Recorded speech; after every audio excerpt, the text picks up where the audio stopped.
Hello bachcho, let's read the question. Questionnaire says in an experiment of sweet pea, a cross was made between two plants, one having purple flowers and other having white flowers.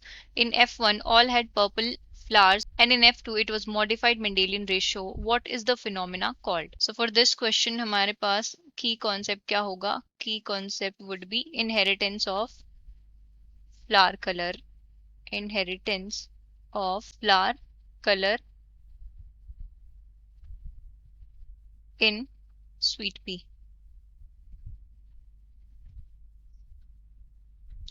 Mendel's experiment. Mendel's experiment. Now talking about Mendel's experiment. So Mendel ने जो है किस पे experiment किया था? Garden pea के ऊपर, जिसको हम पाइसम सटाइवम भी बोलते हैं. And in Mendel's experiment he took 7 characters. So उसके एक्सपेरिमेंट में क्या था? One character was controlled by one gene. और वन जीन की जो थी क्या थी? 2 अलील्स प्रेजेंट थी, ऑल्टरनेट फॉर्म्स प्रेजेंट थी, जिसमें से one was dominant and the other one was recessive allele. सो अब हमें स्वीट पी की जेनेटिक्स से क्वेश्चन पूछा है. स्वीट पी को हम क्या बोलते हैं? लेथाइरस ऑडरेटस. स्वीट पी के अंदर जो फ्लावर कलर होता है, फ्लावर कलर, वो 2 जीन से कंट्रोल होता है. 2 genes are responsible for that, gene C and gene P. और इन दोनों जीन्स के बीच में क्या होता है?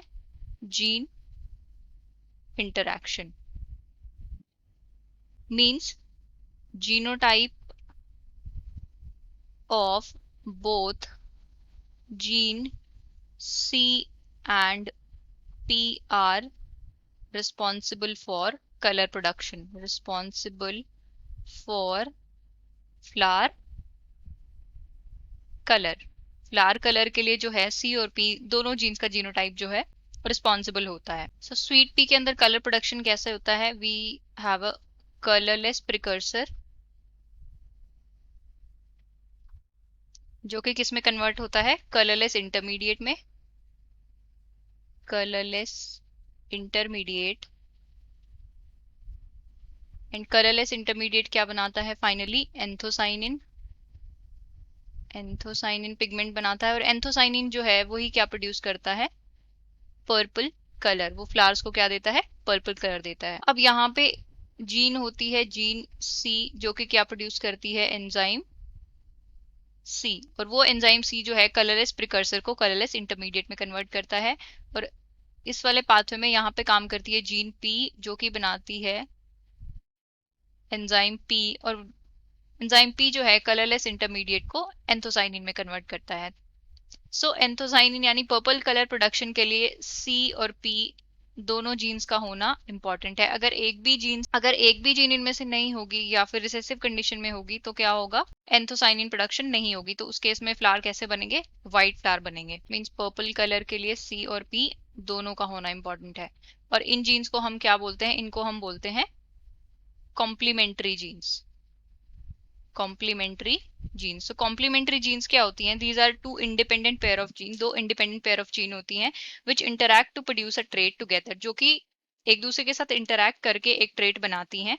But individually do not show their effect. But individually जो है वो अपना इफेक्ट शो नहीं करती. जब साथ में प्रेजेंट होती हैं तब वो एक ट्रेट प्रोड्यूस करती हैं. सो यहाँ पे हमें क्रॉस दिया है पर्पल एंड व्हाइट फ्लावर्स का, तो हम पर्पल फ्लावर लिख लेते हैं. मान लो ये पर्पल हैं और ये कौन से हैं?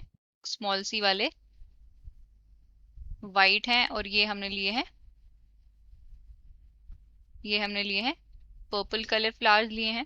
तो यहाँ से गैमीट्स बनाएंगे, ये वाले गैमीट्स बनेंगे, और यहाँ से गैमीट्स बनाएंगे, ये गैमीट्स बनेंगे. अब F1 में क्या बनेगा हमारे पास? F1 में जो हाइब्रिड बनेंगे वो सब किस कलर के बनेंगे? पर्पल कलर के बनेंगे. सिंस हमने देखा सी एंड पी दोनों ही जब कैपिटल कंडीशन में प्रेजेंट होंगी तो वो क्या प्रोड्यूस करेंगी? पर्पल कलर बनाएंगी. तो ये हमारे पास क्या बने? F1 हाइब्रिड बने. तो अब हम F2 का रेशियो निकालेंगे.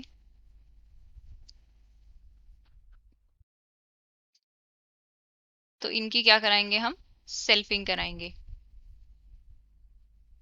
सेल्फिंग कराने के बाद हमारे पास जो रेशो आएगा वो क्या रेशो आएगा, दैट इज मॉडिफाइड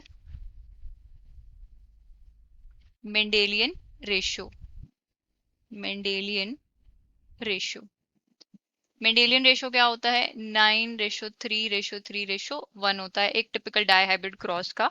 और इस केस में हमारे पास क्या क्या जीनोटाइप्स बनेंगे उसके हिसाब से हम रेशो लिखेंगे। सो यहाँ पे हमारे पास क्या क्या बन सकते हैं, 9:3:3:1। तो अब इनको हम लिखेंगे कैपिटल सी।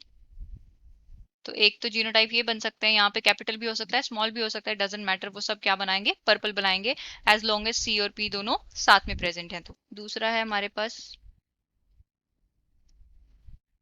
तो इस केस में क्या बनेंगे, स्मॉल पी हैं, इस केस में हमारे पास क्या बनेंगे, सब के सब वाइट बनेंगे, सिंस पी जो है वो स्मॉल है, सिर्फ सी कैपिटल है। थर्ड केस में, एंड यहाँ पे हमारे पास कैपिटल पी है, सो थर्ड वाले केस में भी क्या होंगे, तीनों वाइट बनेंगे, सिंस सी जो है हमारे पास स्मॉल है। लास्ट में हमारे पास small C small C small P small P. तो इसमें से जो 9 होंगे वो क्या होंगे, पर्पल होंगे, क्योंकि इनमें सब में capital C and capital P present होंगे। बाकी तीनों जो होंगे वो क्या होंगे, वाइट के रेशोज होंगे। तो हमारे पास फाइनल रेशो क्या क्या आएगा, 9:7। तो मेंडेलियन मॉडिफाइड मेंडेलियन रेशो क्या होगा, 9:7। तो हमारे पास मॉडिफाइड रेशो क्या होगा, 9:7। और इन जीन्स को हम क्या बोलते हैं, कॉम्प्लीमेंट्री जीन्स। और इस फिनोमिना को हम क्या बोलते हैं, इस फिनोमिना को हम क्या बोलते हैं, gene interaction. So this was the explanation for the question. I hope you have understood it well. Best of luck and thank you.